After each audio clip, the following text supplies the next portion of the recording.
ఆ బెత్తం తీసుకొని తానే కొట్టుకుంటా ఉన్నాడు.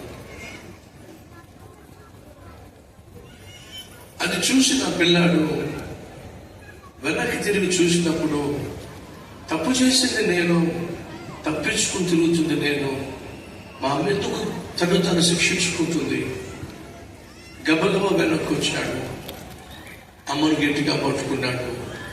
అమ్మా, దొంగతనం చేసింది నేను, నీ మీదకు చుట్టూ ఉన్న వారిని గొడవ తీసుకొచ్చింది నేను, శిక్షించబడాల్సింది నేనే కానీ నువ్వెందుకమ్మా శిక్షించుకుంటున్నావు? ఆ తల్లి చెప్పింది ఏంటి తెలుసా?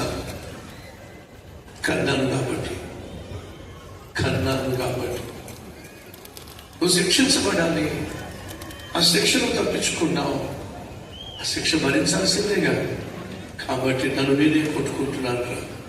తండ్రులకు తెలుస్తూ ఉంటుంది, కొన్నిసార్లు భర్తతో వేగలేక నిన్ను నువ్వు కొట్టుకుంటావు,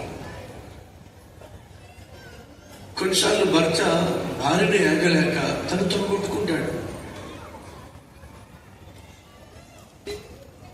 కొన్నిసార్లు పిల్లలు తెచ్చేటటువంటి బాధ తట్టుకోలేక తండ్రులు గాయపరుచుకుంటారు. సహోదరులు, నువ్వు నేను చేసినటువంటి తప్పులను బట్టి ఆఖరికి దేవుడు తను తానే శిక్షకు అప్పగించుకున్నాడు. అదే 2000 సంవత్సరాల క్రితము నీ కోసం నా కోసం ప్రభువైన యేసుక్రీస్తు శిలువలో చేసిన గొప్ప త్యాగం. ఆ శిక్షలో మొదటిగా యేసయ్యను అప్పగించిందేమో తెలుసా? బహు నమ్మకమైన వాడు అని నమ్మి ఎవరికైతే డబ్బు సాక్షించాడో అత్యాశపరుడు యూదా ఇస్కరియోతు యేసుక్రీస్తు 30 వెండి నాణేలకు అమ్మేశాడండి.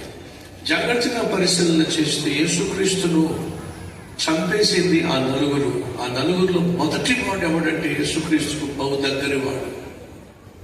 సహోదరి ఈరోజు మనం అందరం కూడా యేసుక్రీస్తుకు బహు దగ్గరి వాళ్ళం. యేసయ్యను రక్షకుడిగా నమ్మాం, దైవ కుమారుడిగా నమ్మాం, మెస్సీయగా నమ్మాం, ఆయన మందిరానికి వచ్చి ఆనందిస్తున్నాం, చాలా మంది సేవలో పాల్పంచుకుంటున్నారు.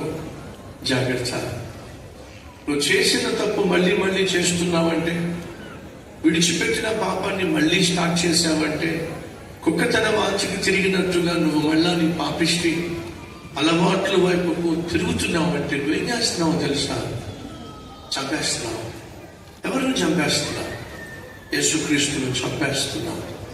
అది ఎలా చెప్పగలరు?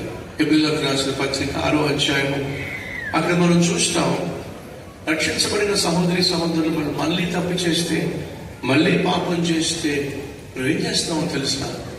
యేసుక్రీస్తులో మళ్ళీ మనం సిలువ వేస్తున్నాం.